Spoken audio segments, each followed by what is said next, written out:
Well,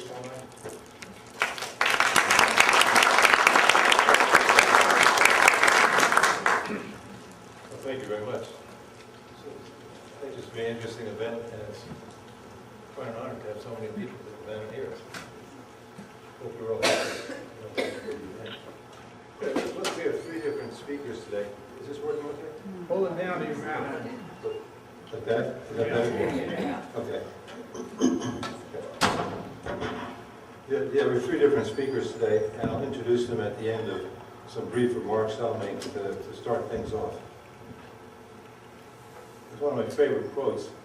I think it was very appropriate to use it to begin this session, I think, from Mother Jones. Many of you or all of you probably know this quote. She says, "There is never peace in West Virginia because there is never justice. Injunctions and guns, like morphia, produce a temporary quiet. Then the pain, agonizing and more severe, comes again. So it is with West Virginia. The strike was broken. But the next year, the miners gathered their breath for another struggle. Medieval West Virginia, with its tent colonies on the bleak hills, with its grim men and women. When I get to the other side, I shall tell God Almighty about West Virginia." Another short quote from another speech she made on the Capitol steps over here during the Paint Creek strike. And this is in David Corbin's anthology called The West Virginia Mine Wars. And Mother Jones said over here, August 15th, 1912, this is kind of an interesting interpretation. What do you think about this? She says, "The labor movement was not originated by man. The labor movement, my friends, was a command from God Almighty. He commanded the prophets thousands of years ago to go down and redeem the Israelites that were in bondage, and he organized the men into a union and went to work." And said they had a struggle, said they got together, and the prophet led them out of the land of bondage and robbery and plunder into the land of freedom. When the army of the pirates followed them, the Dead Sea opened and swallowed them up, and for the first time, the workers were free. Interesting historical perspective from Mother Jones. You know what local bringing that was?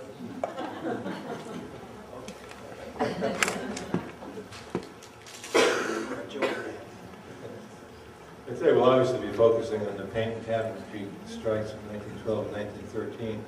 I think that the United Mine Workers clearly has played a very significant role in labor history since it was founded in 1890.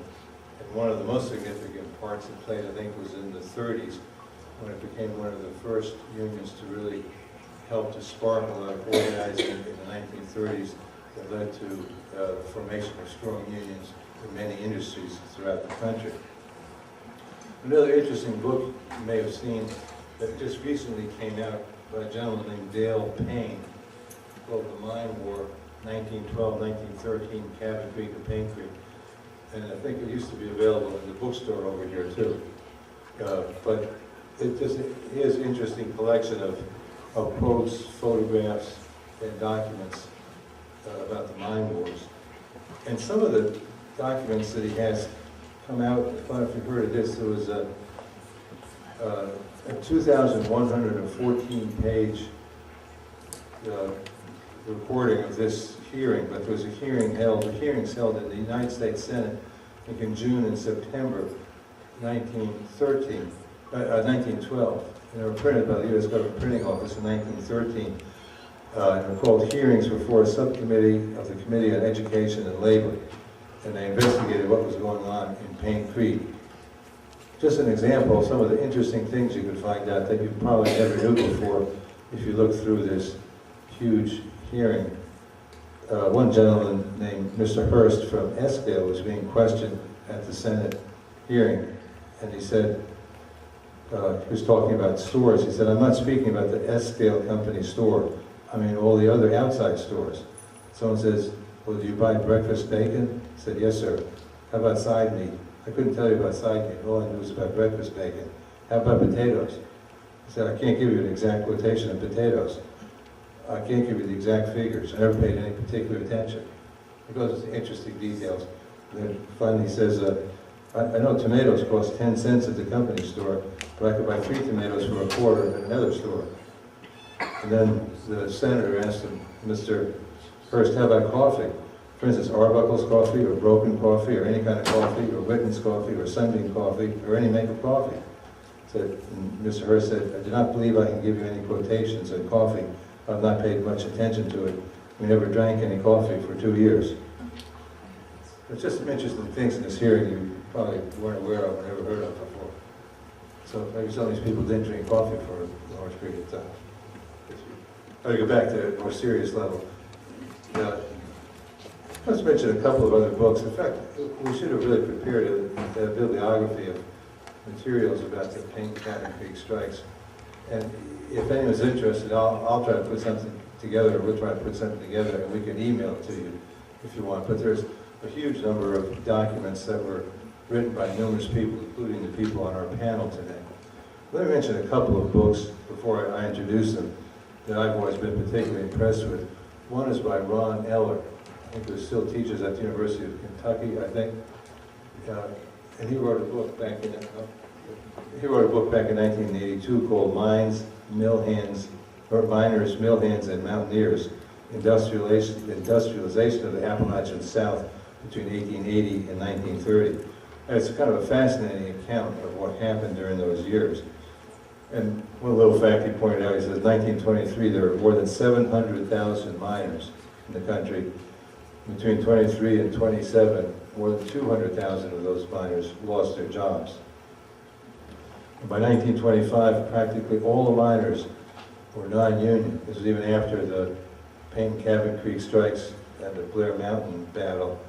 By 1925, almost all miners were non-union in southern West Virginia, eastern Kentucky, southwest Virginia, and eastern Tennessee. And he compared throughout the book the Appalachian region as kind of an economic underground, and he compared it to many third world countries that provide raw materials to the larger, more advanced industrialized nations and often don't benefit that much themselves. And the second book, which I think is one of the best introductions to the area, I think it should be assigned in high schools. That's another disturbing thing, I'll get into that. But the way history is taught in high schools leaves out some of the most important things of any particular area and throughout the country. And this would be a perfect book for high school students to read by John Alexander Williams called West Virginia, a Documentary History, Bicentennial History, which was published in 1976. And he has a whole chapter in that book just about Payne Creek and the strikes and struggles that we'll be talking about today. And he ended the chapter in a very interesting way about Payne Creek. He talked about the Greenbrier, which was already built and had been built for a while. And he said, though the walls of the new hotel glistened white and pristine amid its alpine surroundings, the social foundation on which it rose, were as black as the coal-laden trains that chugged past its doors. Throughout his book, he has a great ability to compare the living conditions of many, many people throughout West Virginia. It's a great book to read if you haven't read it. So today we'll have three distinguished people speaking, and the first person to speak will be Ken Bailey, who graduated from the West Virginia Institute of Technology, Marshall University, and Ohio State, where he received his doctorate degree. Today he's a retired dean and professor emeritus at Tech, and he's published numerous articles in a book republished in 2008 called Mountaineers Are Free, a history of the West Virginia National Guard. And the second person to speak today will be Jenny Ayers, and she's the daughter of the late Lon Savage, who you may have heard of, who wrote the kind of iconic book called Thunder in the Mountains, the West Virginia Mine Wars, 1920 to 1921. And she's currently completing work on a book that her father had begun before he passed away about Mother Jones. And she said that she'd been working on it for 2 or 3 years, and it may be published quite shortly. She is also she's a microbiologist, she said, not an historian, and she's been adjunct professor of science at Maryville University in Maryville, Tennessee. And she's become fascinated with history as well. Our third speaker will be Fred Barkey, who received his master's and bachelor's degrees from Marshall University and a Ph.D. from the University of Pittsburgh. In fact, did I first meet you up in Pittsburgh? Yeah, so it's a long time ago, back in 1972 or 73. A little bit before that. Before that?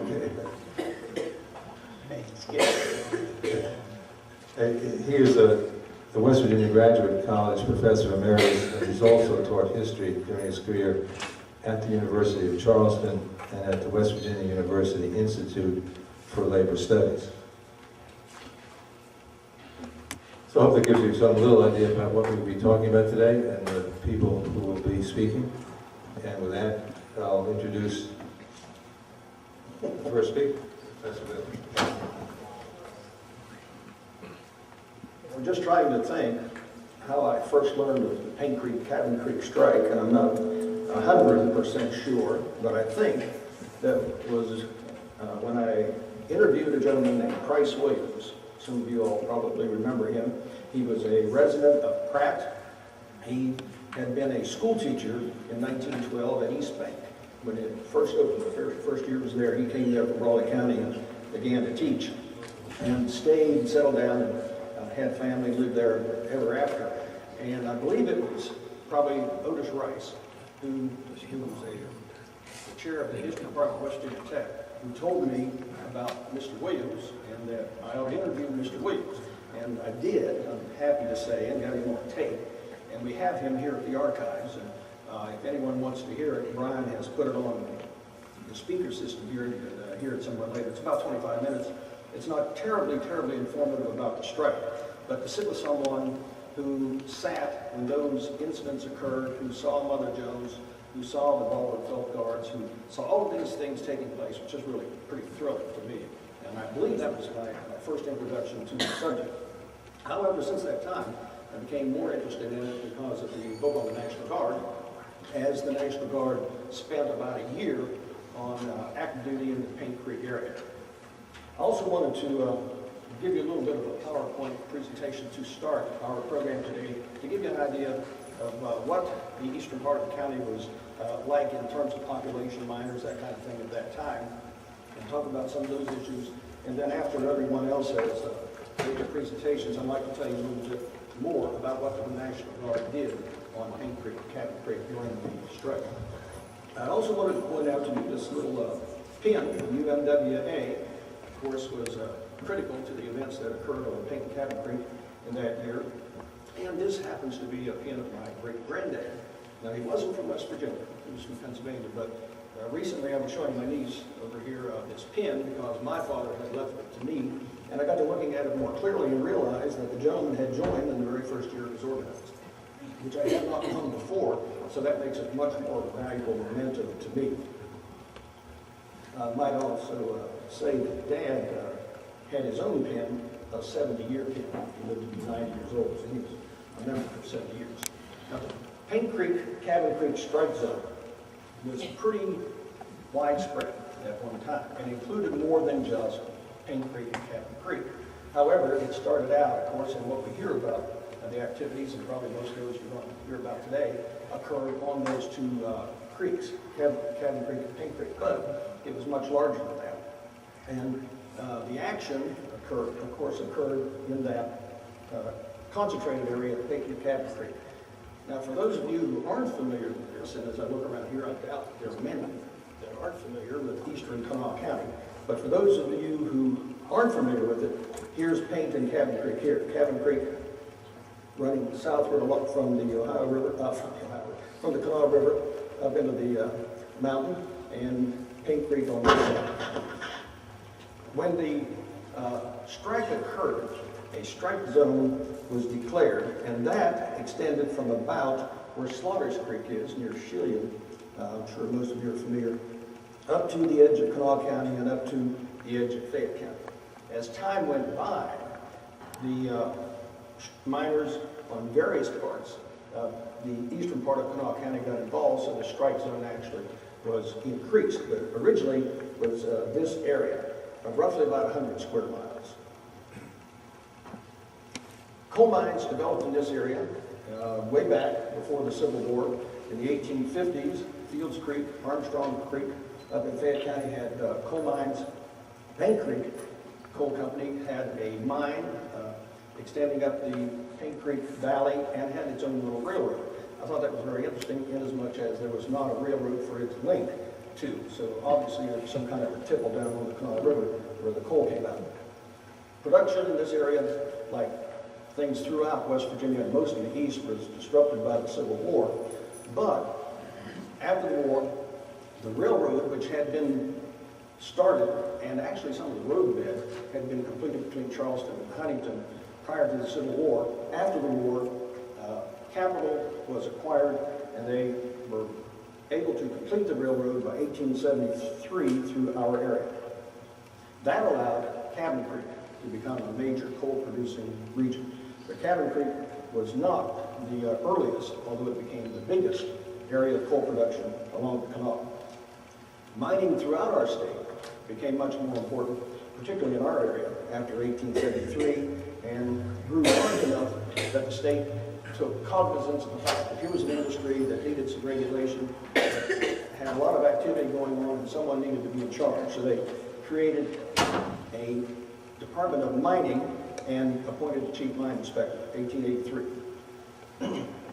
Now the population of Kanawha County and of the area that we're going to be talking about, 1890, as you can see, 42,000 people, growing fairly modestly to 1900, but then exploding after 1900. By 1910, you have 81,000 people. And that's reflective of what was going on in what was known as the Cabin Creek District. The area in Paint Creek and Cabin Creek as an electoral district was all included in the Cabin Creek District, and that included both sides of the river, the north side and the south side.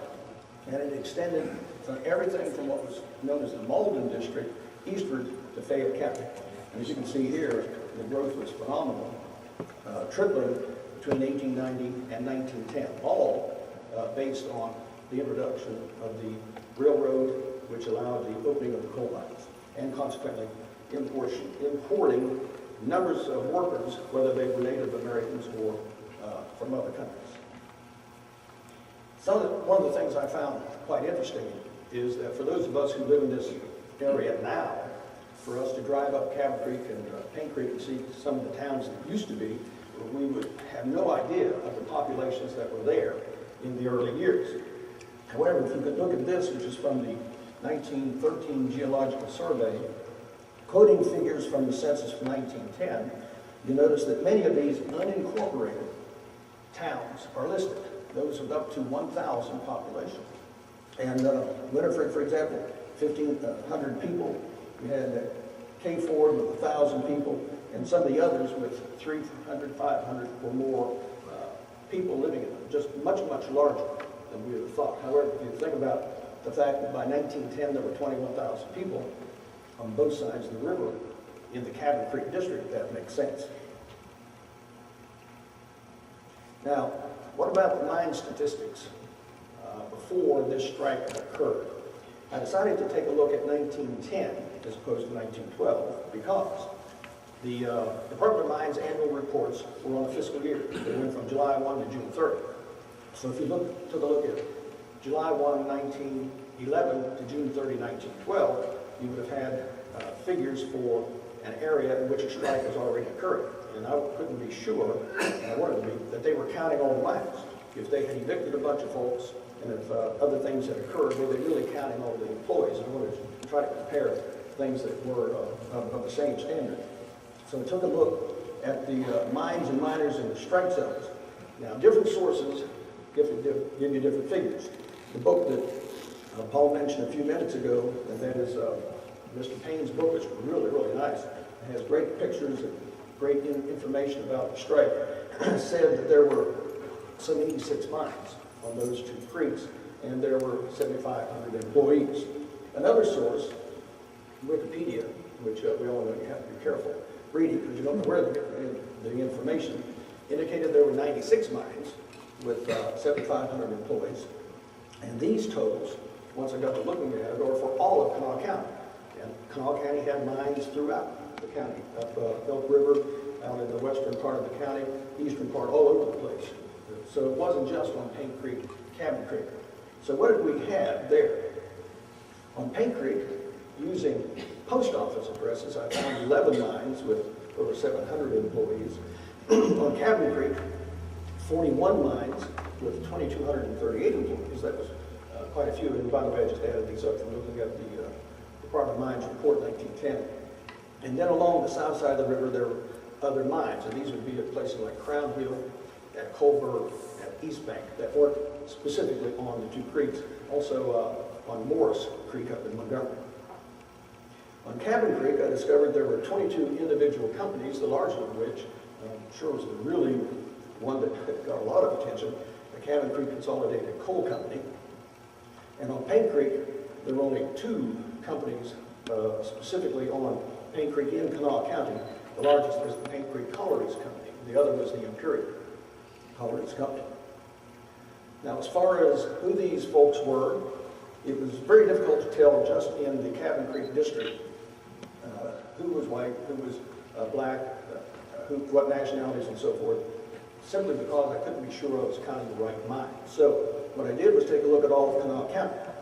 And in the entirety of Kanawha County in 1910, there were roughly 7,500 miners, 4,970 of whom were white, black 777, and then others, which is a substantial figure, almost 1,800.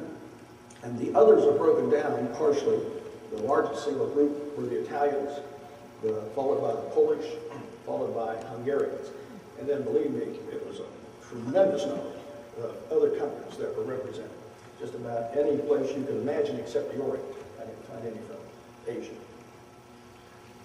Now, as far as coal production is concerned, I took a look at coal production between 1912 and 1913 to see just what kind of an impact this strike had. And found that there was quite a difference in the amount of tons that came out of those two creeks in those years. As you can see, 1.7 million fewer tons mined in 1913 than in 1912. And one company, just taking a look at Cabin Creek Consolidated Coal Company, had production decline by roughly 25%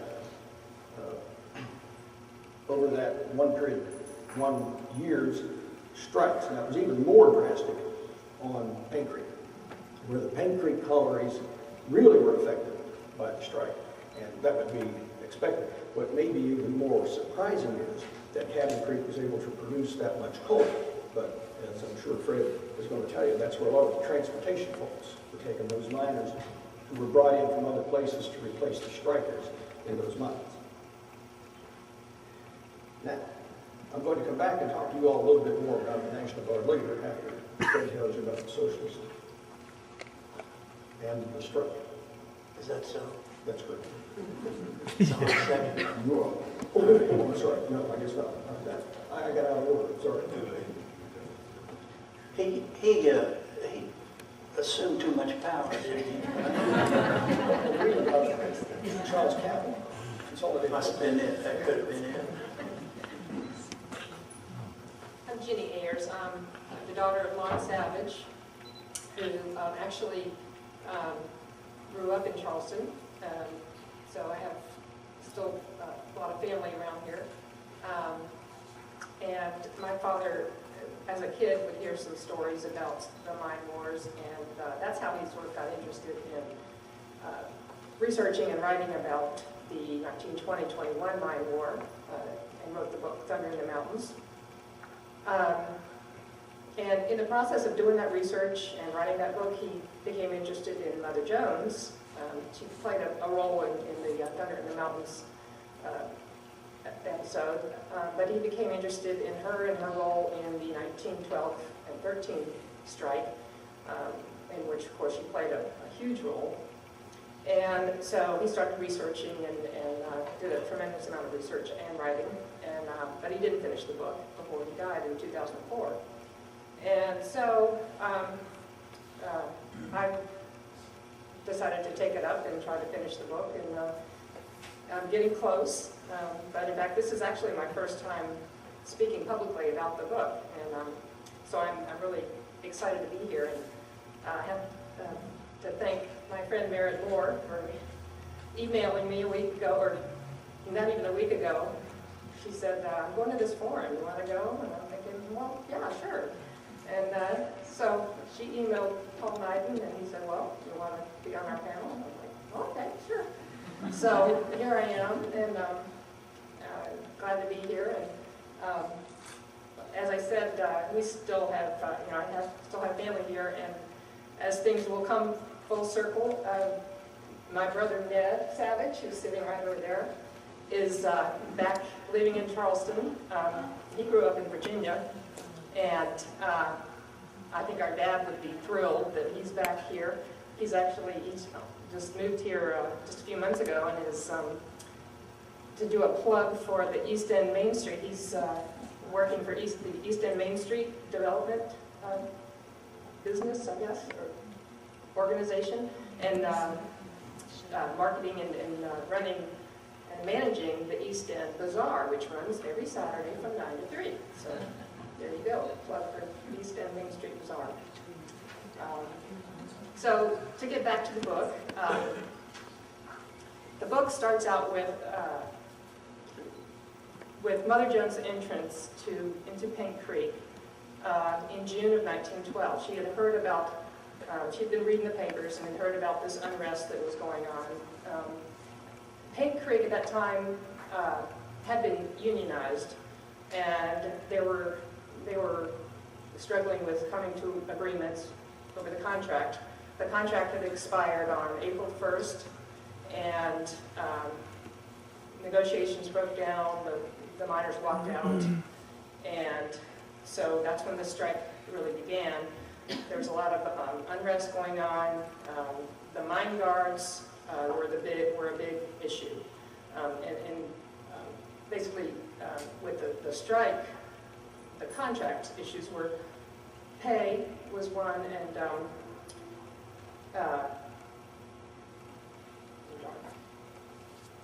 the 9-hour day. Those were the main issues.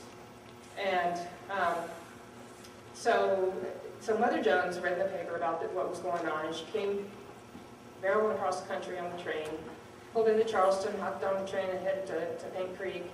And of course, the miners and their families knew all about her, and they loved her because she'd been there before.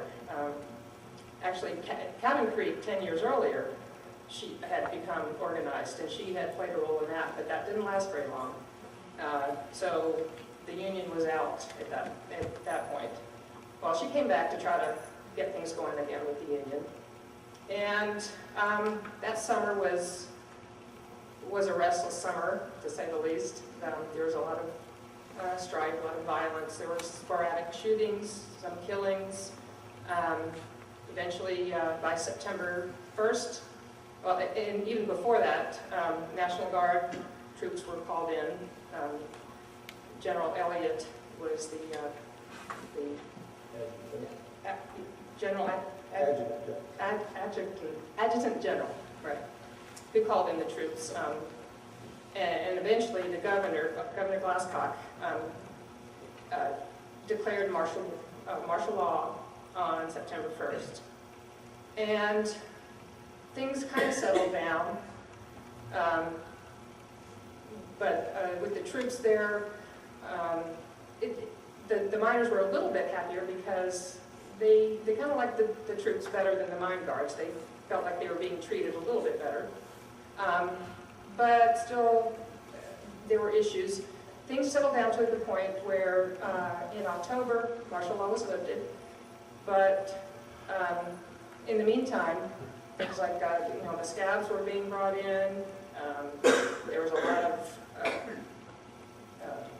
anger from the miners, as well as the miners' wives at this point really got into it, and they were doing things like throwing rocks and screaming at the trains that were bringing in the scabs.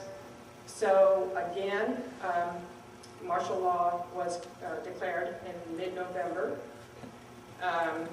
Things would start to settle down. In fact, some of the mines along the creeks settled and went back to work, although the two big ones, the Cabin Creek Consolidated Coal and Paint Creek Collieries, they pretty much held off, resisted. So, things were still, a lot of violence going on.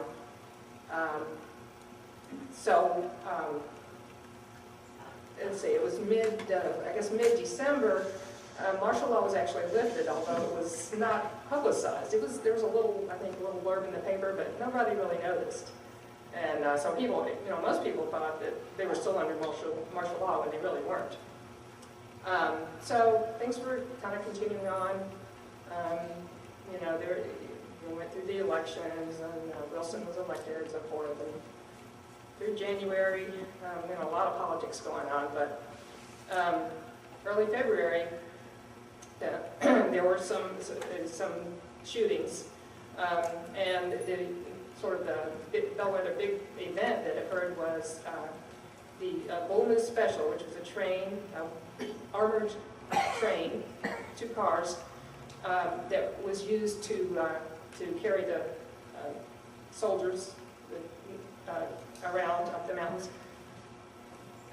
Late one night, on February 6th, I believe, went up Paint Creek and up to Holly Grove, which was a little tent camp at that time, near Muffalo, which is now what?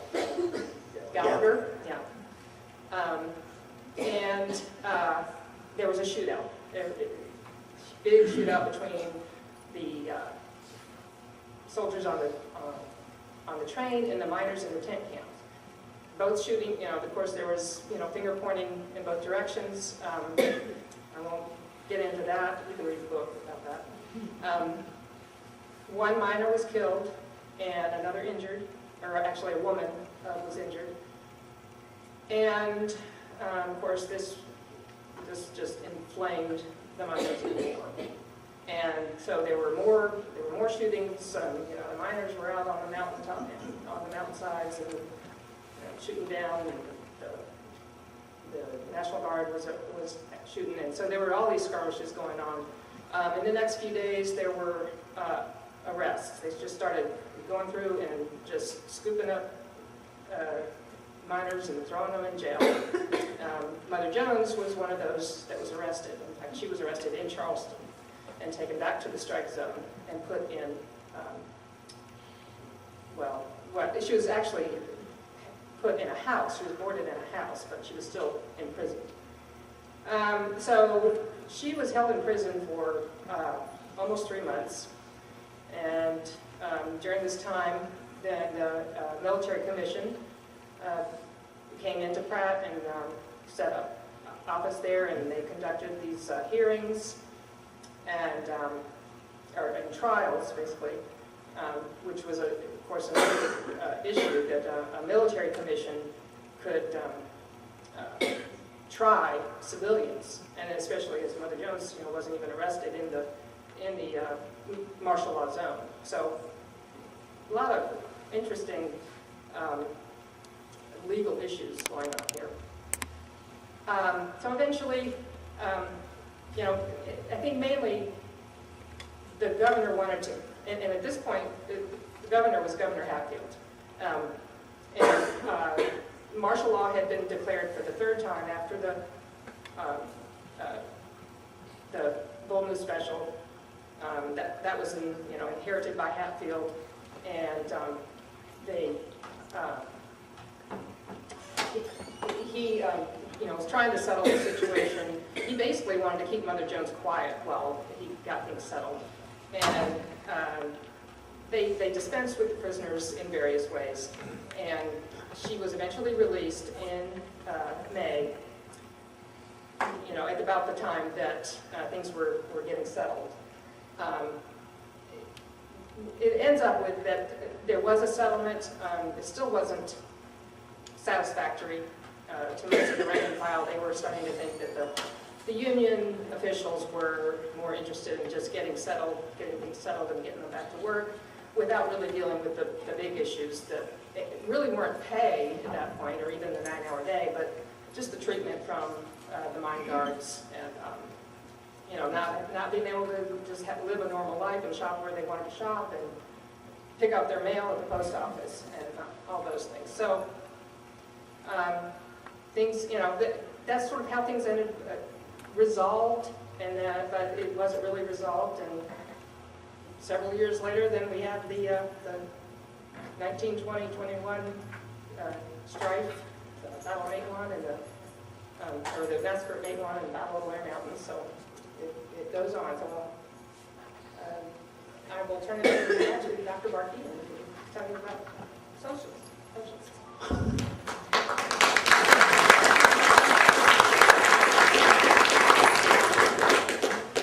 Thank you very much for coming. I'm happy you sent this email. It's great. One thing I should have mentioned before, at the end, when the speakers finish, we'll open it up to questions that anyone might have for any of the speakers. One more interesting thing, we talk about martial law. A miner in Paint Creek, I forget who it was, it's embarrassing, gave this to me sometime in 1972 or something. This is actually an original version of the cloth proclamation that was hung up on trees to declare martial law. And this is the second proclamation of martial law. Do it November. I don't know the exact date. It was November 15th or 16th. Anyway, it's kind of interesting. Here's an original version of the document that was put in. When I introduced Fred before, one thing I forgot to mention, his doctoral dissertation was recently published as a book by WVU Press called Working Class Radicals, the Socialist Party in West Virginia, 1898 to 1920. And anyone can obviously buy that. And when Fred's talking about the history of this area, I don't want to get into this, but Mother Jones had a great sense of humor. And I know that sometimes she didn't address Governor Glasscock by his regular name, and maybe he can elaborate on that. Well, she addressed him as Crystal Peter, for your information.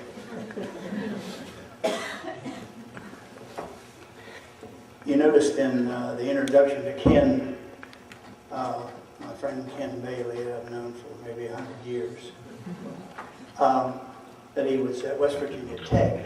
So a lot of that, and dean of this and that, and a lot of that science rubbed off on him, as you can say. He just filled the air with statistics and what have you. Also, since it's okay to introduce relatives, I want to introduce my daughter, Lisa Bailey, who is the Director of Convention and Visitors Business Bureau here in Charleston, or something like that. Promote tourism. There she is. Okay. I don't think I'm going to talk about socialism at all, actually. I intended to, but the pressure got too much for me. And got expectations built up to it. No, I really will do it and use the S word, socialism. So if you have any children or people that are too impressionistic and you, they could be excused during this little dissertation. Jenny and Ken, you're Ken, aren't you? Ken, talked about just about everything I was going to talk about anyway. But one of the things I want to mention about Paint Creek, and I don't think you can really emphasize it enough in a way. Ken alluded to it and so on and so forth, but it's the Paint Creek Cabin Creek strike. It's not this Cabin Creek Paint Creek strike. As you can see, as Jenny said, the whole business started there on Paint Creek. Not only that, but most of what I would call the big battles, as far as my understanding of the situation goes, actually occurred on Paint Creek.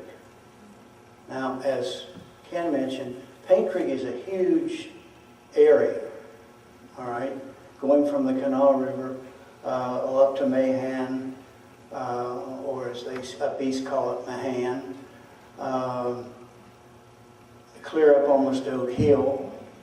In fact, when you get off the turnpike there at Mossy and you drive on that Mossy Road up to Oak Hill, you are driving on what used to be called the Paint Creek Road. Okay? Paint Creek is 99 miles long. All right? If it were one more mile it would be Paint Creek River. It would not be Paint Creek. And so it had all kinds of population and all kinds of little mining communities and so on. But really, the two places to keep in mind, and you've already heard about them a little bit, one is Holly Grove, which is near the mouth of the creek, almost down to the Kanawha River, and Mucklow, okay, which is about 5 miles from the mouth up. So a lot of this stuff that you heard about one way or another occurred within this sort of 4-mile stretch of railroad and territory. And I always think that's really quite amazing and something to keep in mind. The key, by the way, to really getting into what's going on there is to remember also that the sort of chief poobah of Paint Creek is a fellow who was on the Bull Moose Special when they machine gunned the miners at the tent camp at Holly Grove, and that was a fellow named Quinn Morton. And Quinn Morton was also the superintendent of the Imperial Collieries at a place called Burnwell, I believe it's Burnwell, and Christian Collieries, which I believe are on up the creek in. And he was there, and of course there's the Paint Creek Collieries themselves. So it's that kind of a situation where Paint Creek is the vital place. Morton is also the president of the Paint Creek Operators Association. And who and all was in that, I really don't know. But apparently it was more than just 2 mines. We can safely assume that. And later on during the strike, you can see that he is one of the chief negotiators with the coal companies that are involved there. I mentioned another 2 little things about this. One is that a Philadelphia coal outfit was very much involved in Paint Creek. That company was called the Lackawanna Coal Company. I'm sure named after the railroad, but I'm not positive. And they will enter back into the picture as the strike progresses. And a little aside, because so much happens here, Mucklow. When this strike starts, the coal operators of Paint Creek bring in about 300 Baldwin Felts guards. They establish a fortification. It's the first fortification established in this strike, and it's set up at Mucklow. So you have these miners from Holly Grove and elsewhere constantly attacking that fortification there. Mucklow, by the way, the Mucklow family are a Pennsylvania outfit. I'm from Pennsylvania myself, but I never heard of them until I got down here.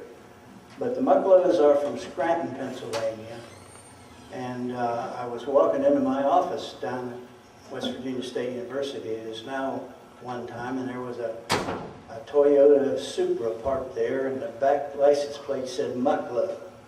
I said, I got to get a hold of these people, whoever they are, and find out what this Mucklow bunch is all about. But what I want to do today is to try to mention to you several elements, not more than 2 or 3 at the most. So don't faint, don't rush for the door or anything right now. I'm going to try to get over this as fast as I can, given that Ken wants to talk about the National Guard, and there's probably people here who want to get up and talk about something, which is one of the sort of blessings of forums. This is what's called a forum, which presumes that you people are involved in it as well as us. But what I want to try to get across to you is that there's been a lot of work done on this strike. The newspapers from around the country, many of them claimed that this was probably up to that point, was the longest, most bitter labor management conflict on strike up to that time in American history. And I think you can get an idea that that's probably true, given all the population elements that Ken talked about, and so on and so forth. So it's something that has been worked on a good bit, and yet we really don't have per se a book on Cabin Creek, which we probably need. And if I were advising, I might do it myself, but I'm getting weaker and weaker, and I can't see anything, and there's not an organ on my body that actually works the way it's supposed to. But some of you folks know what I'm talking about here. There ought to be seminars for people at some level in the education system that tries to explain what's going to happen to you when you get older. I was up at Walmart here not too long ago, and a middle-aged woman, I guess it was, came up to me and asked me for $1 or $2.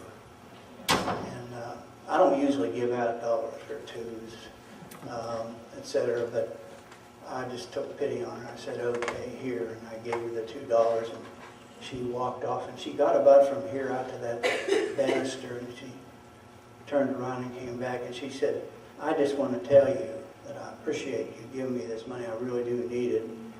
And I knew you would give it to me because you remind me of my grandfather. So, of course, I knocked her in the head and took the $2 and got the heck out of there. But if I were to, in fact,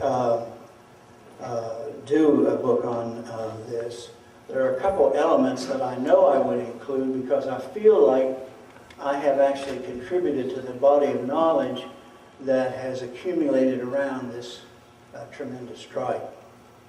And one of those elements is the rather heavy involvement of immigrants in this strike.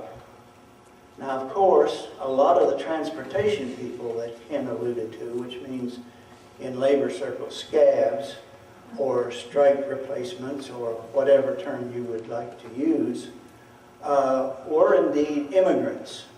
And his statistics are quite gratifying in the sense that they do reflect the proportional size of those who came in. In case you do not know it, West Virginia is, ethnically speaking, an Italian state. Huh. We finally elected a governor who represents that ethnic heritage. But the Italians came in sort of en masse, starting about 1907, okay? So there were a lot of those people brought in as replacement workers. Many of them had no clue that there was a strike here. Many of them did not. Some of them knew that there was, but probably many more did not. And they are, by the way, mostly Calabrians, which is the area of southern Italy right around the heel and ankle of the Italian boot. I'm just telling you stuff that I'm not charging extra for this at all. This is just stuff that now you know, and you can just stun people with the extent of your knowledge about these matters. Okay? Well, when the Baldwin Felts people were brought into Paint Creek, and trouble really began to escalate, you have heard that the governor declared. The governor was, by the way, Governor Glasscock, mentioned at the very end here. There's this gentleman declared martial law, and Adjutant General Elliott. I knew it. I mean, he's up. General Elliott brought 9 companies of Baldwin Felts Guards and began to arrest people. They really were in there to help with the evictions. People who were going to be thrown out of there because they were on strike. They were going to be thrown out of their houses and vacate the property, of which they were in the same kind of deal as sort of people who had a locker in a steel mill somewhere. You know, you put your clothes in that locker, but that ain't your locker, okay? And when they fire you, you better get your stuff out of there, or they're going, right? They're going to throw it out.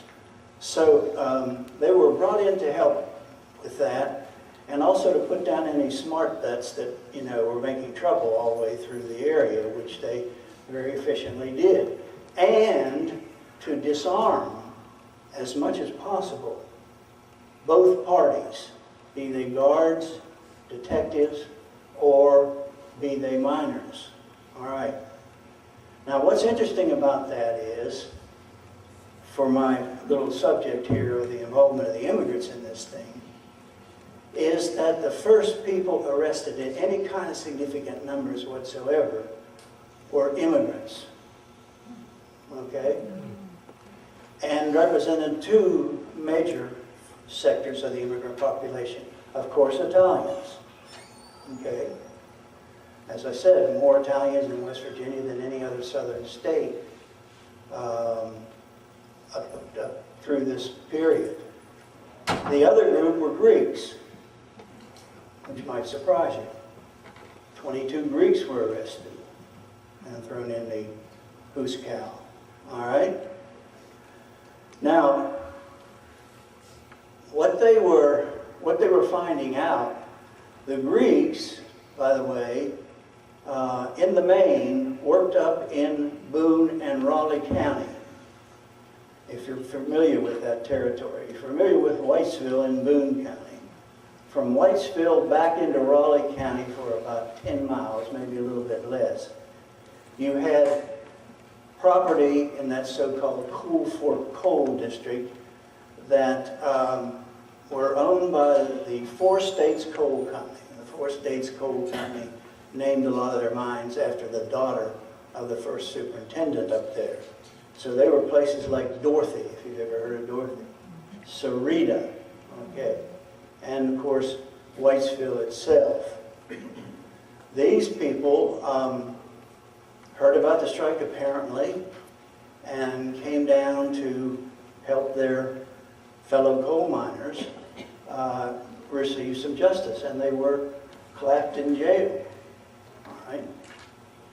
The other thing that they found out, they being the Ballenfelds and the police and so on, was that so many of the Italians who were arrested were from right across the river at a place called Boomer in Fayette County. I have a little article in a book from West Virginia University called Ethnic Industrial Communities, and it's the article's titled, "Here Come the Boomer Tallies."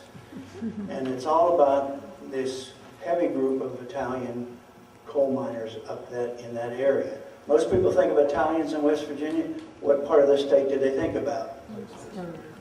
Fairmont, Wheeling, etc. But there were more Italians in the Upper Kanawha Valley in contiguous settlements in West Virginia than there were in Marion County at the same time, which I think most people have no idea about. So what was happening was that some of the striking miners were getting arms and ammunition from sympathetic contributors here in Charleston. The most important of these you already know probably something about, at least many of you know. They referred to him as our friend O.J. Morrison. You will recall there was for many, many years an O.J. Morrison department store on Capitol Street. That is the O.J. Morrison. And he was able to secure weapons in fairly big numbers, and especially ammunition. Turned it over to the miners. Why would he do that? Because they were good customers of his. Remember, the store was called O.J. Morrison's, the People's Store. Okay? So it catered to the people, the average Joe and Jack, who were workers themselves. What they would do then these guys would bring this up to the Boomer Italians, and the Boomer Italians would get it across with the help of some of the strikers, get it across the river to Montgomery, where there was another section of Italians living. Those Italians would help them get this over the mountain to Paint Creek, and from Paint Creek into Cabin Creek, etc., etc. See what a neat system? So they just collected all sorts of stuff. Now, you'll have to watch me because I get rolling on this. There's no end to it, and so if you leave, it's just perfectly okay. And I would do the same thing if I were you, because I'm a terribly rational type person. But this whole system became known to, of course, the authorities through these arrests. And so what happened was, Glasscock extended martial law so that it covered Boomer and Harewood, Longacre, all those places over there, Smithers, of course, which are full of Italians, okay? Montgomery, and of course the Waceville to Dorothy connection up in Boone and Raleigh County, you see? And the main thing he said to his people the guards who would go up there is, let's get these guns going. Let's bring them in. And of course the people in Montgomery, where Ken spent so many fruitful years, were really upset about this. The merchants and so on. Are you going to put martial law up here? We might as well just close the doors and walk away, because this is going to be disastrous. Okay?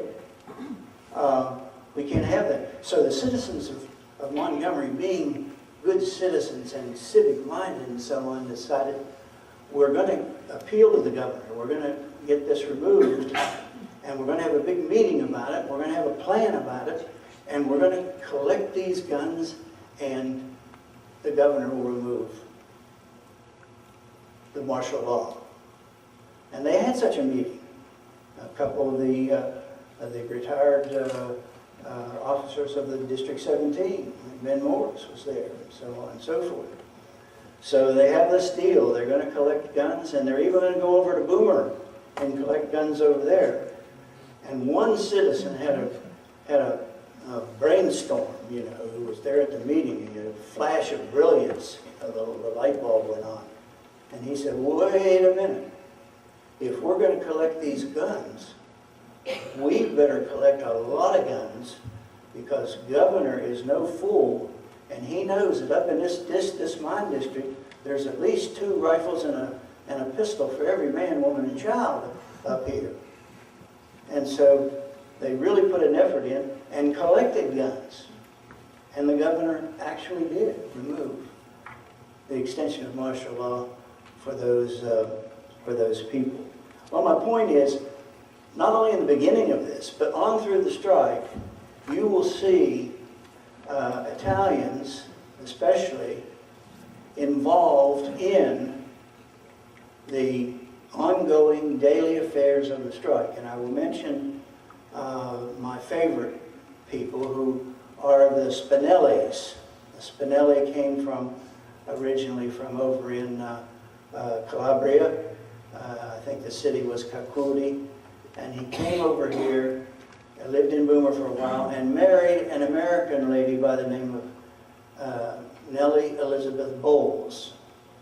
So she became Nellie Spinelli. Okay. Which I love that name, Nellie Spinelli. Okay. I think you could do a song on that, couldn't you? I always thought that Mother Jones should be a musical, you know. Nellie Spinelli, you know, that kind of thing. And you know, it'd be beautiful. And of course, Rocco, her husband, Rocco Spinelli, his picture is in the book that Mr. Payne did. Very nice picture. I wish I'd have known that. I would have got that from him, put it in my little article. But what they did, and there were several others who did the same thing, they would go down Paint Creek and also down Cabin Creek, mostly on Cabin Creek, actually. And they would talk to miners who had been brought in on transportation, informing them about the issues, informing them that this was you know, that this was really hurting us, and you probably don't even know about it, but there's a strike here, and this is going on, that going on. And they would gather them up, like a shepherd gathering his sheep, take them down Cabin Creek, take them down Paint Creek, put them on packet boats, and bring them down here to Charleston, and set up a camp for them near the UMWA headquarters. They said it was quite interesting. People would come along and try to talk to them, you know, this is some manji, you know, whatever they're saying in Italian. And there were a few that could speak English and carry on conversations with these folks. You will see these people continuously. They will be moving up through the ranks of the UMWA. And before the strike is over, they will hold fairly responsible positions in the union. Okay? Facet 1. All right. Facet 2 is the S word. Okay. The socialist.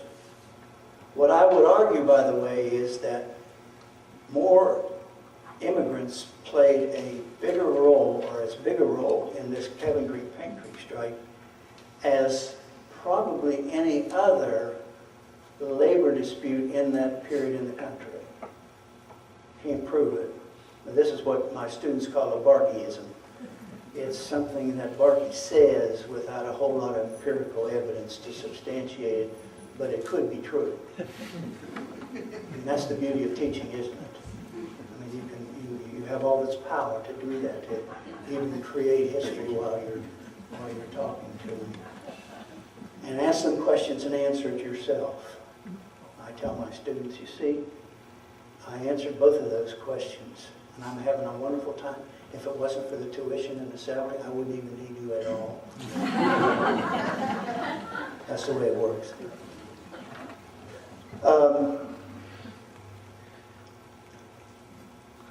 When the strike is moved from Paint Creek to Cabin Creek, I would argue, you can really see that there's been a change take place here.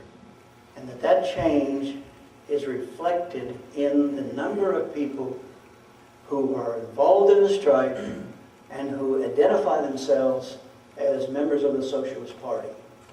The Socialist Party has been growing in West Virginia as it had in many industrial and semi-industrial. We were a semi-industrial state. Okay? And they have been growing.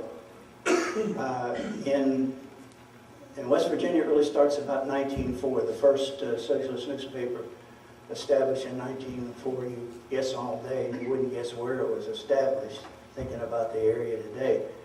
In 1904, the Social Rebel was established in Parkersburg, West Virginia, by a fellow named Frederick Merrick, a.k.a. Fritz Merrick, who ended up in federal prison during the so-called Red Scare of the early 1920s. Okay? So this movement was growing. By 1910, we have a socialist newspaper right here in Charleston called the Labor Argus. It's about 607 Virginia Street. And you can go down there today and look at the building. It should be historically marked. I may go down and spray mark it myself. Labor Argus headquarters. And the socialists bought that out in 1910. It was a basic labor paper. They started in with, in Huntington, it's the Labor Star up there on 7th Avenue, I believe it was, 7th Avenue, and 8th Avenue and 16th Street, something like that, somewhere in that general labor. I lived there when I first went to Marshall, above an upholstery shop.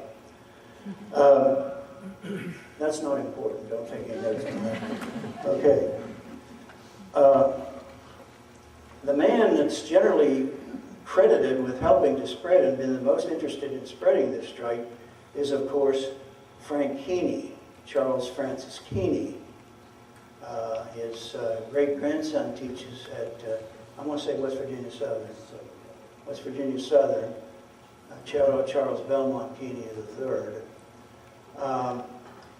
And when he's a socialist, and make no mistake about that, no matter what Dave Goldman said, he is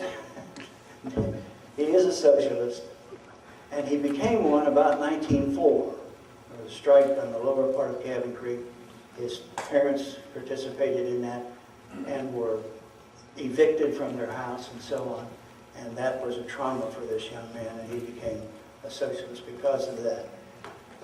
He really had something, because eventually he will be one of the most important figures in the United Mine Workers here in West Virginia, as many of you may know.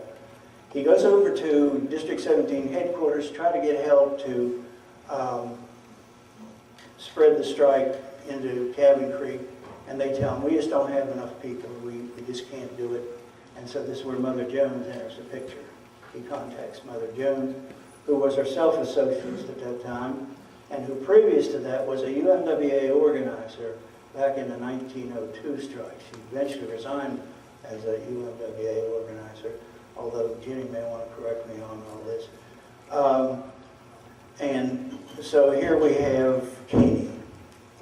So what you have, if you can visualize this, are a lot of local organizations called chapters being organized throughout the state of West Virginia, and especially here in the mine fields. Okay, up and down the Kanawha River particularly, you have little chapters of the Socialist Party of the United States, which was formed in 1901, by the way. Okay. What occurs here is that they will be holding strike support meetings all over the place. And they will bring in, excuse me, some of the most dedicated local socialists and a fair number of national people. By the way, before this strike is over, I would venture to say that practically every significant socialist, prominent socialist in the American Socialist Party had come here into West Virginia. Of course, the most prominent one came quite early up in the northern part of the state, Eugene Debs. Okay, Eugene Victor Debs, sometimes called Mr. Socialist. All right.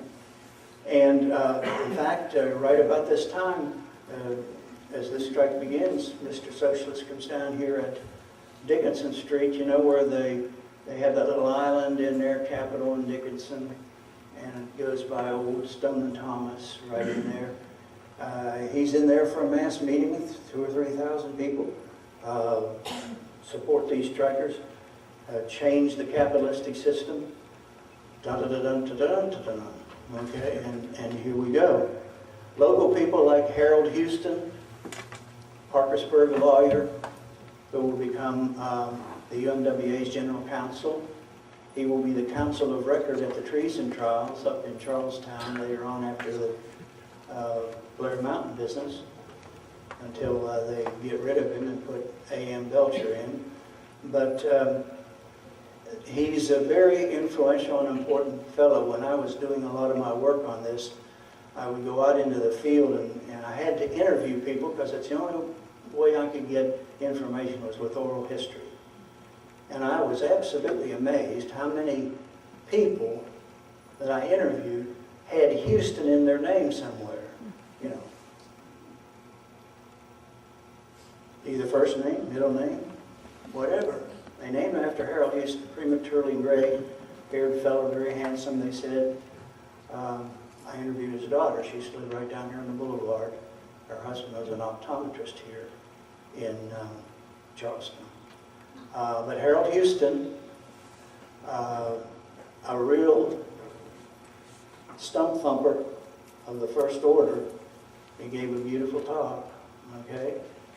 And of course, you would get people like Charlie Boswell. He'd been a tobacco farmer over Virginia. Now he was editor of the Charleston Labor Argus. Okay, very persuasive guy.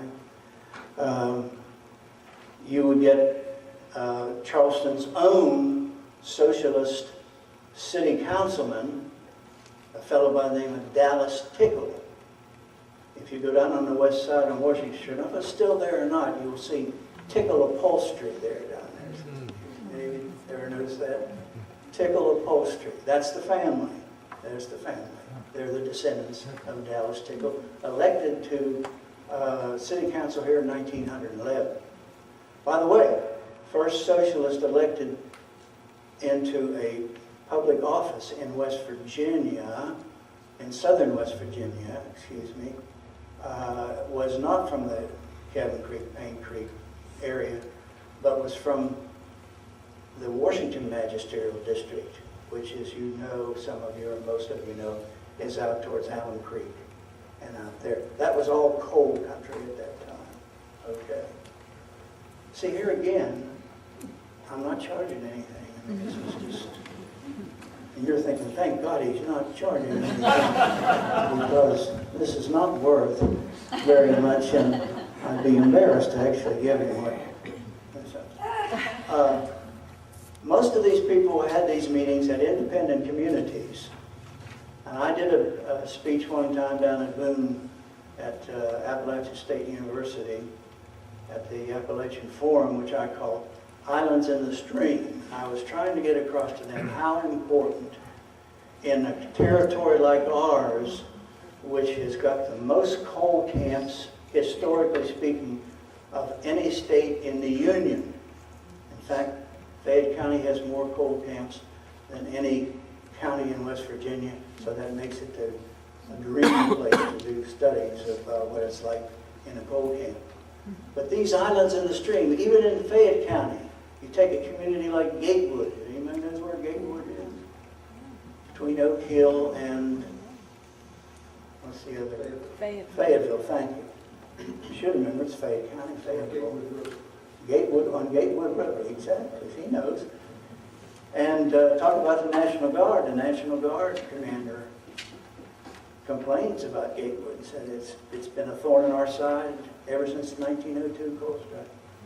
When, see, what you have in these independent communities are miners who live there, maybe even own their own property, have a farm, and then they travel to a nearby coal mine and work and come back. See, they're not completely dependent upon the coal community itself, but they have a certain independence. That's why I call them islands in the stream, islands of independence in the stream of coal camps. Okay? So, what really does occur here is that the socialists are very much involved. And what makes it particularly interesting is, as Jenny mentioned, in 1912 you have this big election. Remember, Taft, Wilson, Theodore Roosevelt, Eugene Debs, 4 candidates. One active socialist down here on Randolph Street, George Glass, had 3 brothers. And he said, well, I'll tell you one thing about that election. My 4 brothers and I, each of us voted for a different candidate for president. My guy was Debs. My other doesn't. Etc. I think that's really neat. In 1912, socialists increased their vote here by 300%. The percentage of voters voting for the Socialist Party here was 5.7. The national average was 5.9. So we were right on almost on the national average. I think it's fairly remarkable because what you have to remember is most of West Virginia is a rural place, even then, or especially then. And so you're looking at, I think, a lot more people than, if you put it down by geographic sections, than you would ever suspect. What happens here is, one of the places they really pile the votes up is where?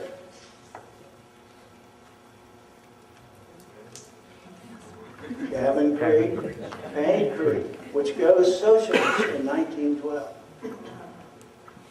Also, the Falls district of Fayette County, which is like Gully Bridge, Deepwater on the other side, up to Anstead, up the Gully River to Jamoka, Veneta, Brownstown, or whatever it is now, socialist. certain communities went socialist. In Cabin Creek, Miami, Eskdale, in Falls District, Mill Creek, all socialist communities. Now, why that's important is, if you are a minor and somebody has arrested you and brought you in, you were going to be tried by a socialist magistrate. If you were going to build a school, which they were in East Bank at that time, the Board of Education of East Bank was, all except one member, socialist. And I've said this many times, socialists built East Bank High School. Oh my God, when that gets in the paper, you ought to have the number of people call me. You are crazy, man. You are crazy, man. We never had anything like that around here. And I would say to him, well, do you know Price Williams? Yeah, I know Price. Everybody knows Price Williams. Well, he's socialist. And then I would name off other, roll off other people. They were flabbergasted. See how far that has been driven out of our consciousness of what historical, and in face of historical facts. And that's what happens to history. You see? It gets driven into the ash can. It's lost. We have no sense of that. You know, people today would, you say, socialism, woo! Geez, you better run because they're coming after you. Okay, it's not good. It's not good. So this was a constant source of problems, and I personally feel, I can't prove it, another Barkeyism, that this is one of the reasons why you have so much martial law and National Guard coming in here, because the regular authorities, which you, as a West Virginia, the Constitution says you're to be tried not by military authorities. That finally went to the Supreme Court of the state, and they said, oh no, this is okay because this is an exception. The exception is this is an insurrection. See, this is war. This is an insurrection. So that stuff doesn't apply. That only applies if you're at peace. So keep that in mind. You know, if we get in a war, don't get sent to one of the Cabin Creek JPs. All right. No, believe it or not, I'm actually going to finish with this. But you can see I'm not used to forums. All I want to say is that one of the things that always irritated me a lot about the strike is, and scholars to a certain extent who look at it, what is the strike period? You saw it up here on the board. It's what? 1912 and 1913. Now, it was over in 1913 because Governor Hatfield said it was over. See, when he comes into office, he said, I'm not having any more of this, okay? This strike is going to be settled. If it has to be settled by force, it will be settled by force. And I'm going to settle it. And he does, okay? He does. You know, he gets elected in 1912. Supposedly, which is not true, by the way, he goes immediately into the minefields. He doesn't go there for, supposedly he went there the next day after he got elected. He absolutely did not. There's a couple months before he goes up there. A week? Call me a liar for 2 weeks. Okay. Okay, he goes up, but he does eventually go up there. That's okay. With his little medical bag. But see, he had a great opportunity because Hatfield was very popular with miners. Because he's a doctor. He was related to the Hatfield and McCoy people. He's from McDowell County. He had done an awful lot to promote health among the miners, opening up clinics, using his own money to buy sophisticated medical equipment that wasn't necessarily available. Of course, his roots in southern West Virginia. All these things boded well for him to come in and try to settle this thing. And he tried. He did try some. But the operators wouldn't go for it. The miners wouldn't go for it. He also had the possibility of assistance from businessmen here in Charleston. There was a commission to try to establish peace between operators and miners, and they were mostly Charleston businessmen. And they come up and say, you know, we've got to settle this. This is bad for business. See, we can't have that. And so he did.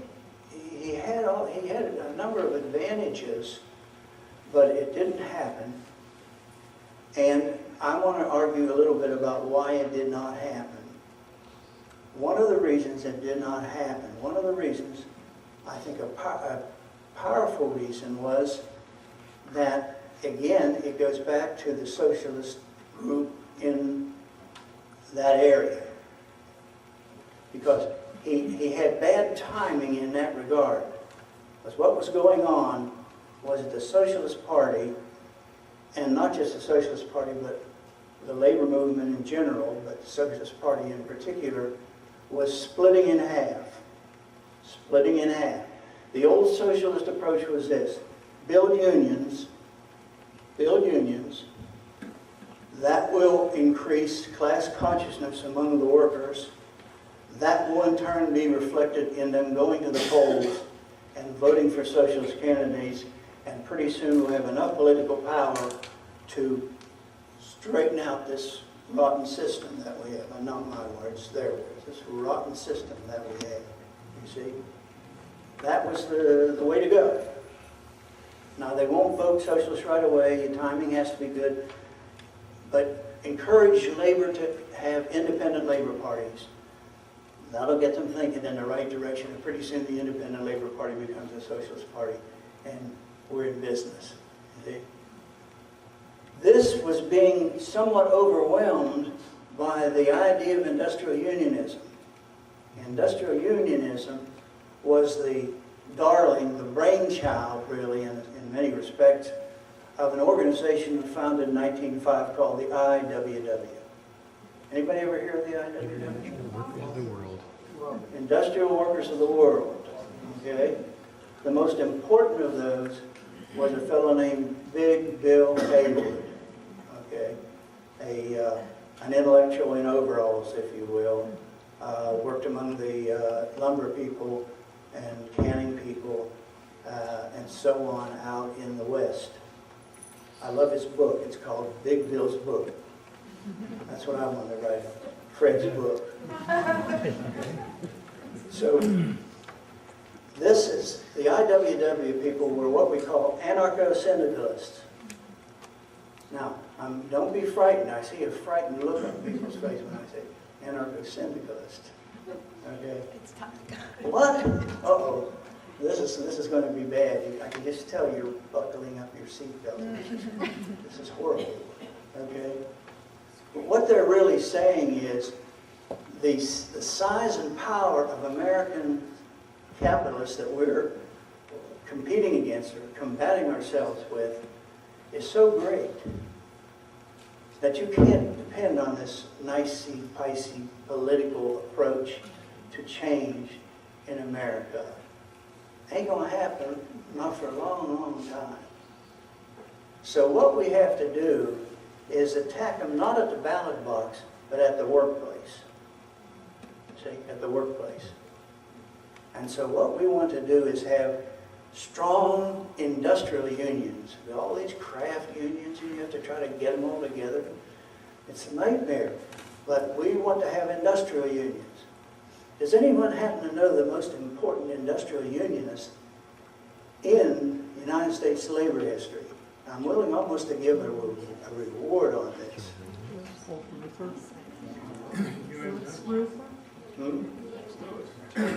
Who said that? John L. Okay, he gets an A. John L. Lewis. A Republican.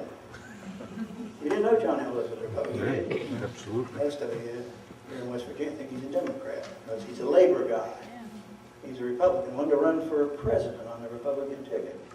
And the union wouldn't support him. He got all pissed off and resigned. Okay. You see the idea?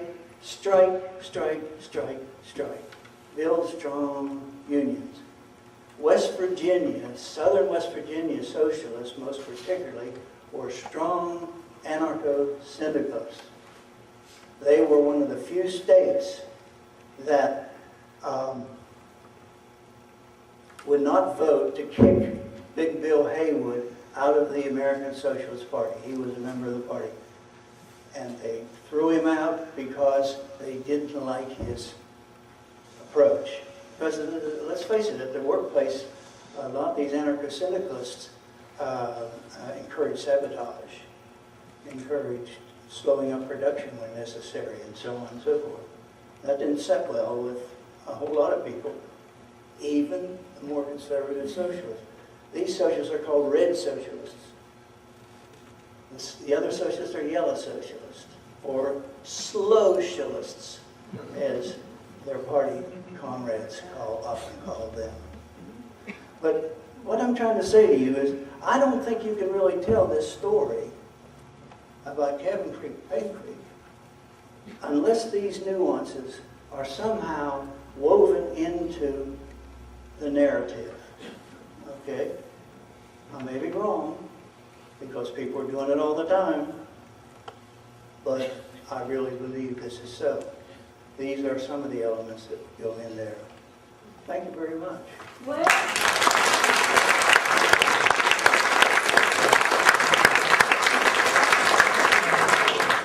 I wanted to mention there was an IWW paper in Charleston and in Huntington. Did you say there was? Yes. During the 1912 strike. What was the paper in in Charleston? I looked at this 40 years ago. I don't No, know. it's still the Argus. And after this strike, it becomes the Argus Star. Okay. See, because, just 1 minute, I'm sorry, Ken. But what happens is, when Hatfield comes in, Hatfield understands this. He understands these red socialists. He's a progressive guy. He's a progressive politician. And the progressive politicians believed in carrot and stick and a heavy hand. In other words, let's reform things and let's encourage things that we wouldn't ordinarily encourage because we want to try to have industrial peace. But for heaven's sake, let us not follow the advice of these radical socialists. See, Teddy Roosevelt said that. He said, so far as labor unions go, let us extend a hand to the sensible working man. But as for these radicals, I tell you what we can do to deal with them. Get some National Guard boys that aren't a little over-scrupulous about killing somebody and turn them loose on him. I apologize. My wife just told me you already said that when I was out of the room. That's okay. We'd rather have an apology than silence. Thank you. Just a couple of things to follow up. Fred was talking about Price Williams again, and certainly Mr. Williams considered himself a socialist, and he told me that several times during the interview. I will tell you, Fred, he went on to say that he thought most of the miners in that area voted socialist because they couldn't get help anywhere else. They really didn't have so much a feeling for what the Socialist Party stood for, but the Democrats, Republicans weren't helping them. They needed help from someone. And that's why, in his opinion, anyway, that's why they voted socialist. Well, I've got some correspondence in my file that I'll let you read sometime. Refutes his own words. Okay. Well, I'm surprised. He was a great interview. I liked him. I didn't want you to get him. I also interviewed Price Williams. And he built that house down there in the creek all by himself in the 1930s. Well, you mentioned the National Guard and killing people, and frankly, I have to refute that because I don't think that was what they had intended at all. Let me tell you a little bit about the National Guard. There were 2 infantry regiments in West Virginia. Should have had 2,400 men. They only had about 1,200 because they never could recruit to full strength for a number of different reasons, and they were all over the state, and we had quite a few of those in the southern part of West Virginia, 1st and 2nd Infantry Regiments. There's a little report that a 9th grade or 8th grade student, did I think the year was 1916. She wrote this, and she lived in Brooklyn. And she had taken some pictures. Her mom had a Kodak camera, as she said, and she had taken some pictures. And we have her little report, and I think most of the pictures are on the website. I forgot to tell you that, Brian. We had put this in the West Virginia Historical Society quarterly some years ago. So if you go to the website for the archives and history and check on the History Center, you'll be able to find the West Virginia Historical Society quarterly and see this report. Anyway, they had taken some pictures of the soldiers when they were like going up here. I need to move it. Oh, sure.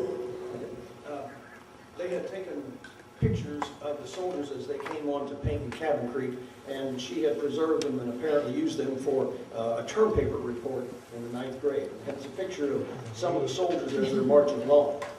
And I hope that you understand, I certainly do, and I think you probably do, particularly if you served in the military or done anything at all in an organized way, is you're just like everybody else. Because you're a National Guardsman doesn't mean you have different viewpoints than other folks. Matter of fact, a lot of these people were Union members. Some of them were Union miners who had joined the National Guard and who were activated. The companies, there were 3 companies in Huntington, and a whole lot of them were Union. They worked for the C&M Railroad in Huntington, where they had the big car manufacturing plants down in Huntington. But the National Guard, for guys in that era, was usually something to fill the time. It was a social event. When you look at the enlistment papers for them, they frequently said, I'm joining for drill, or I'm joining to go camping and tenting, and I'm joining to serve the state. There was a very amorphous statement like that on many of their enlistment papers. They didn't say they were going to join to hurt anyone or, to go out and break up strikes and all that kind of thing. That wasn't what they had in mind at all, and they've been used fairly infrequently in that. Now, Fred mentioned the militia and the National Guard and the martial law on Montgomery. I will say that in 1894, the National Guard was called out for a strike in Montgomery, and some of the miners lived in Montgomery. And when they came to, on the orders of the local sheriff, to arrest a couple of folks for destruction of property, the town officials tried to chase them out of town. And then Governor McCorkle, who was governor at the time, sent a telegram and said, no, you can't do that, to the West Virginia National Guard or militia, as it was called. So you just can't do that as a county sheriff, or we're going to arrest you. So they straightened all that out. But these folks were not much different than anybody else. And one of the things they liked to do was to go to summer camp, because they got paid at summer camp. You didn't get paid much. Officers didn't get paid at all when they had drills and so forth, but when you went to summer camp, at least you got paid. And they would go up in Pennsylvania to a place called Immigrant once a year. It was a big deal. National Guard units from all over the eastern part of the United States came there, and they had drills and training and one thing and another. And this strike occurred in the spring, April 1912. The National Guard was getting ready to go. Governor Glasscock was talking to General Elliott, who was the adjutant general, and they were saying, things are a little tough up there on Paint Creek. We're not so sure we should send the National Guard out of town. The reason was there was no state police. Now, this is Merle Cole sitting over here, and he's done exhaustive surveys into the creation of the West Virginia State Police, but that comes in 1919. In 1912, there's no state force to maintain order. On Paint Creek and Cabin Creek, the only law enforcement you have, other than the guards, when they started bringing them in there in big numbers, were deputies who might have been Baldwin Phelps guards, deputized by the sheriff. However, one of those, there were on all of Cabin Creek, there were 4 before the strike began, these deputy sheriffs, and on Paint Creek, a couple. And that was typical in West Virginia. They didn't want to spend a lot of money on law enforcement and paying deputy sheriffs, so you just didn't have many of them. So there was no way to control violence of any order.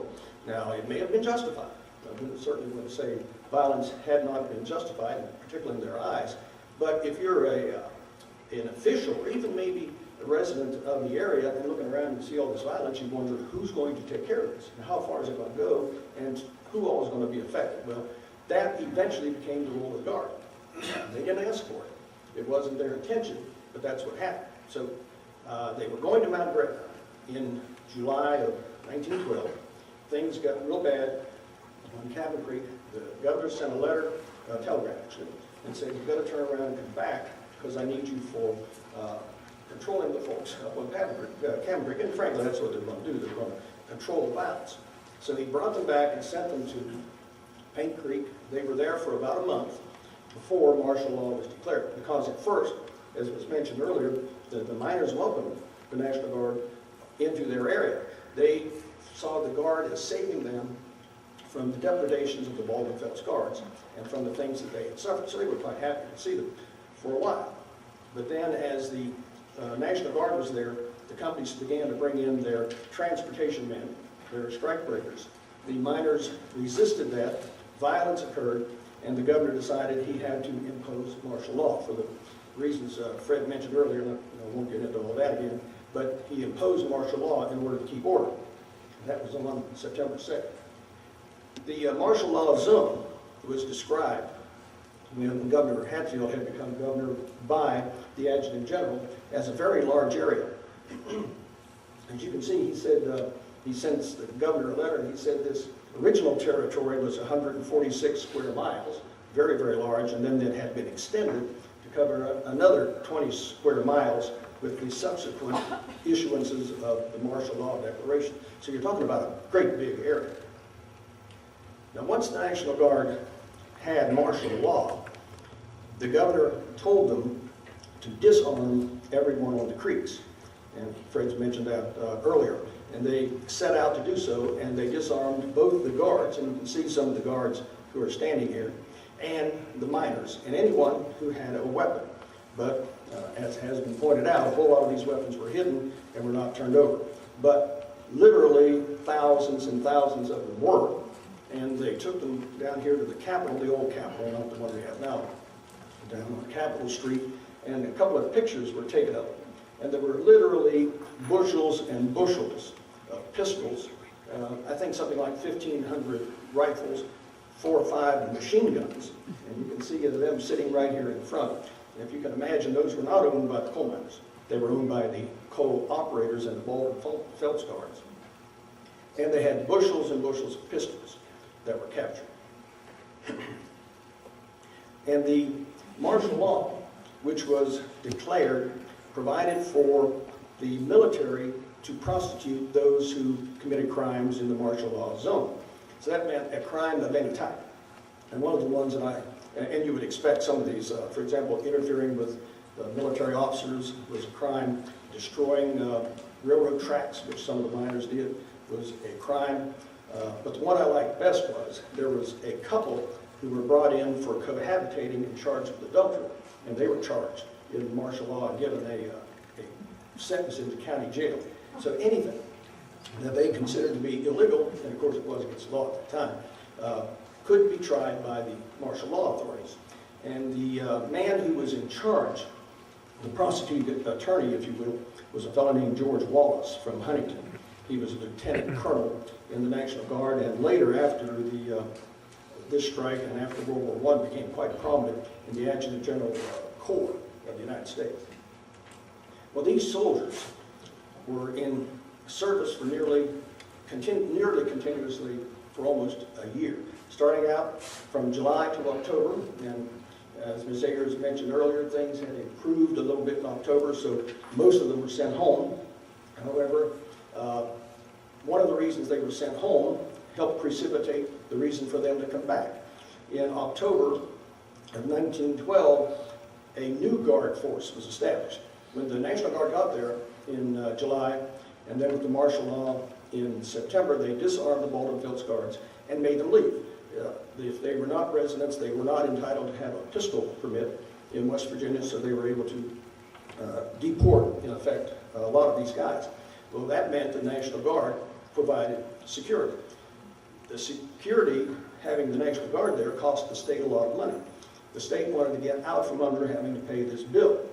So the state cooperated with the coal companies, allowed the coal companies to create a new Guard force. Sadly, for the National Guard, the new Guard force was made up of National Guardsmen who stepped out of their military role, became civilian employees of the coal companies with a new Guard force, mine Guard force. And unfortunately, they didn't always wear civilian clothes, sometimes they wore their uniforms, so anything they did on behalf of the coal companies made it appear that the Guard was doing this. And then they did begin to oversee evictions and some other things on the creeks at the behest of the coal companies. Now after that, this caused even more violence on the creek. The Guard force was not doing the job. The violence reached to the level to which Governor Glasscock figured he had to send back the National Guard again, and they were reactivated and sent back, and martial law declared once again. And that one eased up a little bit, as was mentioned. The governor did not tell everybody that he had rescinded martial law in December, even though he had. The National Guard companies were sent home, and things remained fairly quiet until another major uprising there in February, and the National Guard came out and stayed until the strike was over in April 1913. Now, the soldiers did suffer some hardships. There were a number of them who contracted typhoid fever, one who died in the Sheltering Arms Hospital of typhoid fever that he had contracted on the creek. And one of the things I found interesting, I found the record of his medical treatment here in our archives. And one of the things they gave him to treat the typhoid fever was strychnine. And I guess that may be an acceptable treatment at the time, but it seemed a little extreme to me. And the poor guy died. Now, whether he would have died anyway, I don't know. He died from typhoid fever. And 6 others were stricken with it, but survived. There were a number of gunshot wounds, 5 of them. One of them, particularly serious. A man had been shot by his own buddies. They were out guarding the various locations at night, and when you would change guards, you would have a password that you would have to give in order for the other folks to know that you were a legitimate person, you were to be there.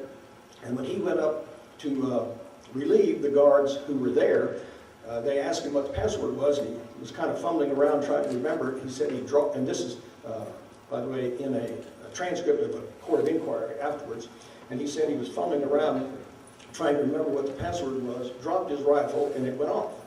And at that time, the other guys thought that he was somebody trying to attack them, and they began to shoot and hit him in the arm. And he was one of the most seriously wounded people who lived. And interestingly, talking about Hatfield being a doctor, after this was all over and they were trying to find money to treat this poor guy and find a way to take care of his arm, he lost the use of his arm.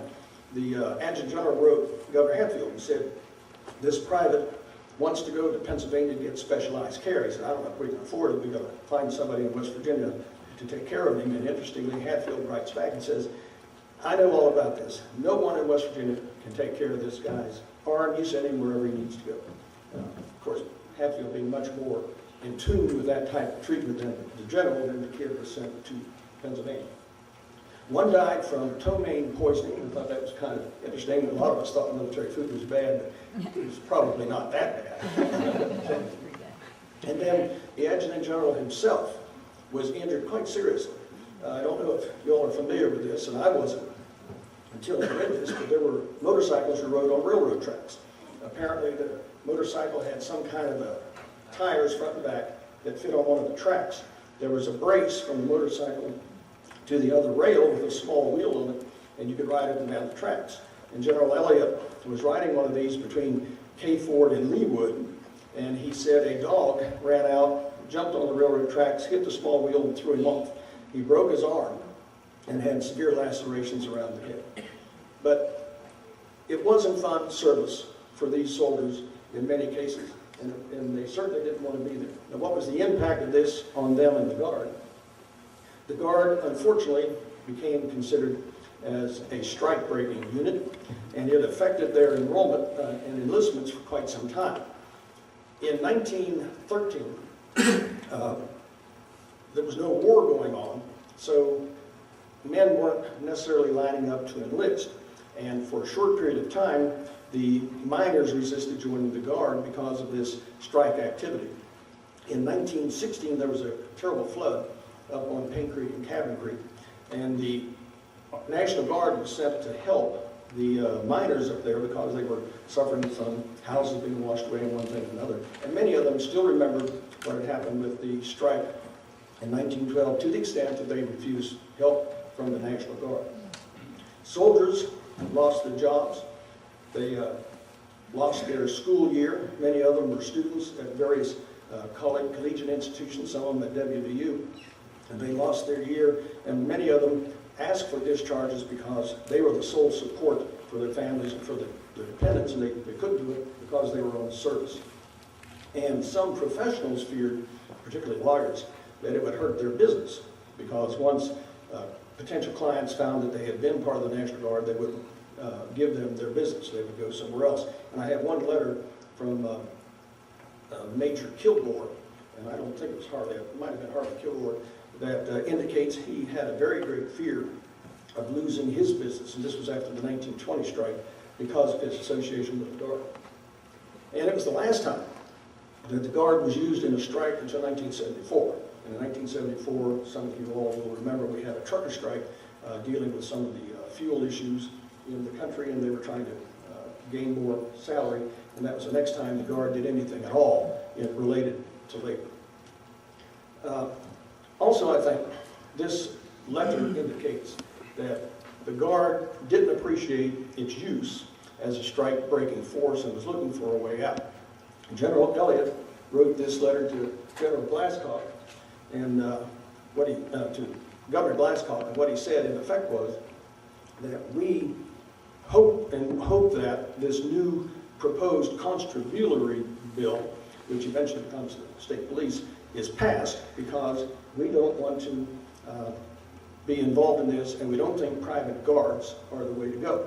He said that he felt that the state should take the responsibility for providing peace and security to all the citizens of the state, and it's not the role of a private company to do that. And that's it about the Guard. I hope you have a little better view of those National Guardsmen when all of this is over. Thank you.